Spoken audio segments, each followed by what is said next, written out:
প্রিয় দর্শক, আসসালামু আলাইকুম। পাতালতা চ্যানেল থেকে আপনাদেরকে জানাই স্বাগতম। সাথে আছি আমি সুমন আহমেদ। প্রতিবারের মতো স্বাস্থ্য বিষয়ক আলোচনা নিয়ে আজকে আলোচনা করতে যাচ্ছি। আজকের আলোচ্য বিষয় হলো প্রাকৃতিকভাবে কৃমি নিরাময় করা। প্রাকৃতিকভাবে যদি আপনি কৃমি নিরাময় করতে চান, তাহলে আমি ছোট্ট একটি টিপস বলে দিই।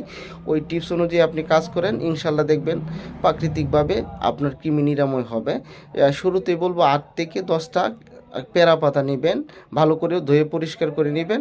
সাথে চার থেকে 5টা লবঙ্গ নেবেন।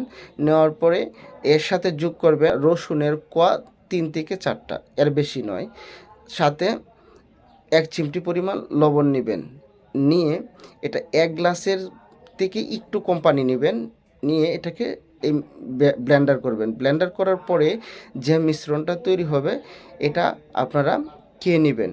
শিশুদের ক্ষেত্রে আপনারা যা খাবেন এর অর্ধেকে একটু কম দিবেন। এটা বয়স অনুযায়ী আপনারা মিলিয়ে খেয়ে নেবেন, কিন্তু গর্ভবতী মায়েরা খাবেন না। অবশ্যই ভিডিওটা যদি ভালো লাগে বেশি বেশি শেয়ার করবেন, লাইক করবেন, কমেন্ট করবেন। পাতালতার সাথেই থাকবেন। পেজটিকে ফলো করবেন, চ্যানেলটিকে সাবস্ক্রাইব করবেন। অবশ্যই পাতালতার সাথে থাকবেন। ধন্যবাদ।